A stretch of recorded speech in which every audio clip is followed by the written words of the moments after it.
नमस्कार साथियों, जय हिंद। आप सबको दिल की गहराइयों से मैं मुनमुन अपने YouTube चैनल पर हार्दिक अभिनंदन और स्वागत करता हूं। आज दोस्तों बात करेंगे हम कुछ विचारधाराओं के ऊपर।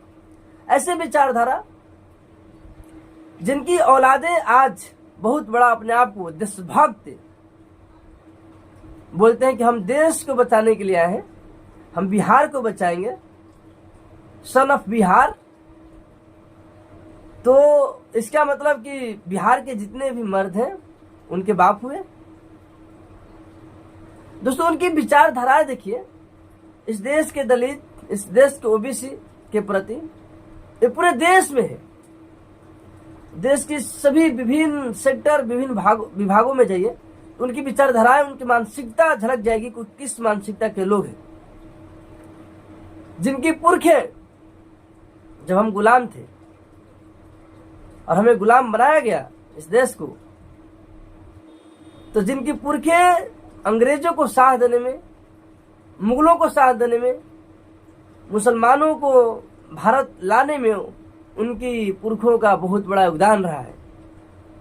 अगर बात करें इस देश में मुसलमानों को और पृथ्वीराज चौहान के विरोध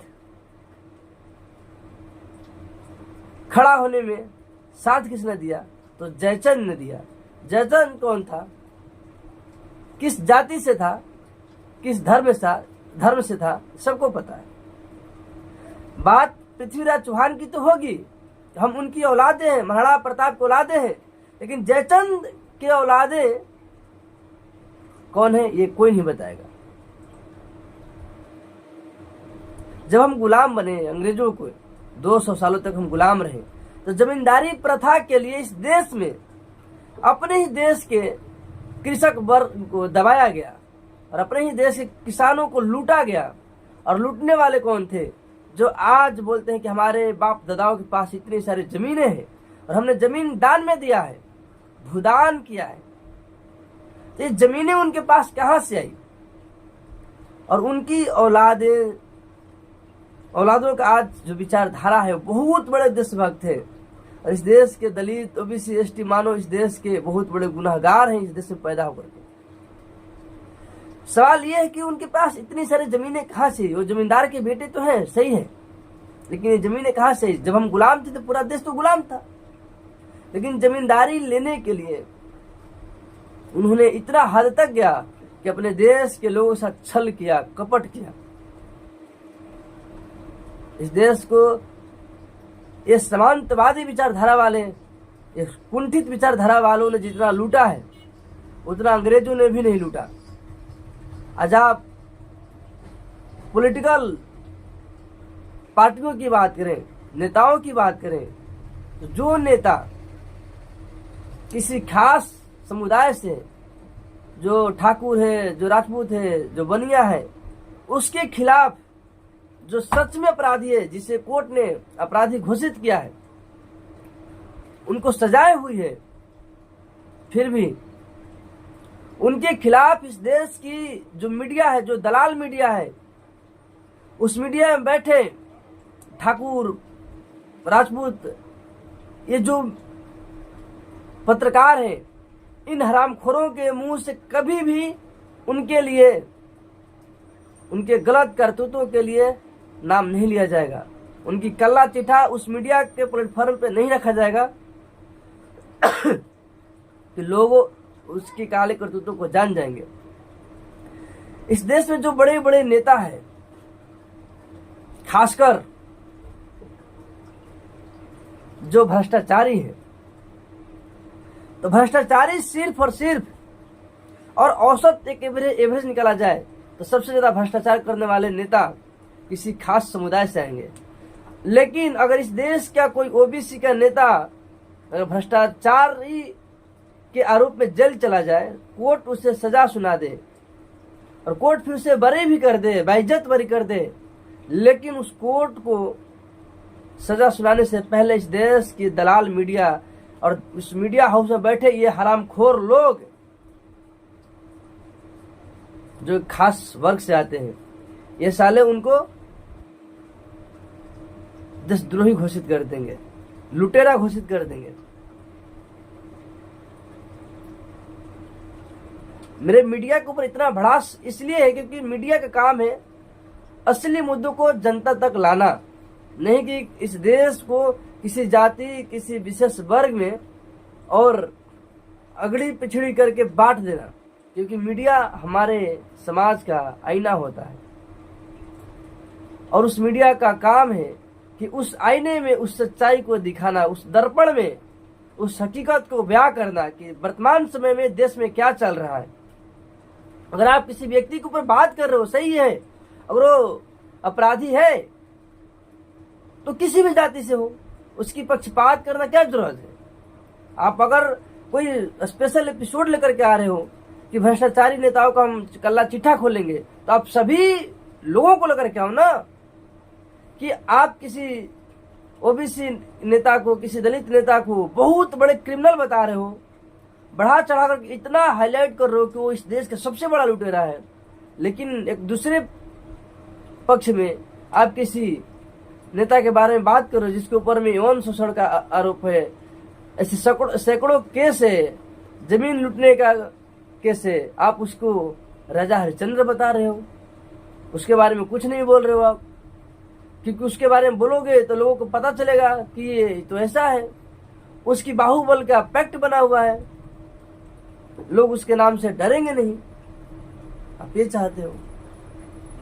तो ऐसे दलाल मीडिया से और ऐसे हरामखोरों से बचना है। और जो मानसिकताएं हैं लोगों को, इस मानसिकता को दोस्तों उजागर करना है। ये काम सिर्फ आज से नहीं, जब हम गुलाम थे, जब ये देश गुलाम था,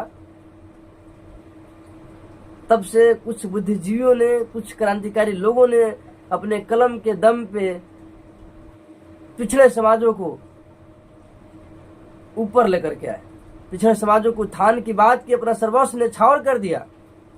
लोगों ने पत्र, समाचार पत्रिकाओं के माध्यम से लिखा, बार बार लिखा, उनके ऊपर बैन लगाया गया, अंग्रेजी हुकूमत ने बैन कर दिया उनकी समाचार पत्रों को, फिर भी वो लिखे, लोगों तक पहुंचाए। तो ये जो वर्तमान समय में बहुत ऐसा लोग आ रहे हैं, बोल रहे हम सन ऑफ बिहार है, लेकिन है कि तो सन ऑफ बवासीर। उसकी जो बोलती खुलती है बोली, जो जब भी बोलेगा वो सिर्फ एक परिवार के बारे में बोलेगा, लालू यादव के बारे में बोलेगा, उनकी बेटी के बारे में बोलेगा। क्या सिर्फ लालू यादव की बेटी और लालू यादव ही सबसे बड़ा इस देश का परिवारवाद है? फर्क इतना है कि लालू यादव अहिर जाति से आते हैं, वो ओबीसी समाज से आते हैं, और जो बोल रहा है उसको दर्द है, उसको बोलने दिया जाए। बोल रहा है बेचारा, उसकी फटी पड़ी है, वो भूमिहार है, त्रिपुरारी त्रिपाठी है, मुरारी त्रिपुरा,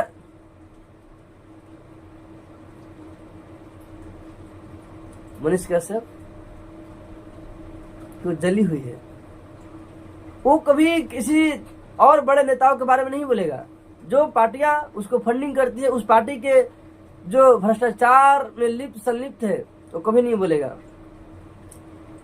वो चिराग पासवान के पक्ष में कभी नहीं बोलेगा कि चिराग पासवान भी परिवारवादी नेता है। चिराग पासवान क्योंकि बीजेपी में है, वो बीजेपी के साथ है, और उसको सन ऑफ बवासीर को जब टिकट नहीं मिला तो बीजेपी की बुराई करने लगा।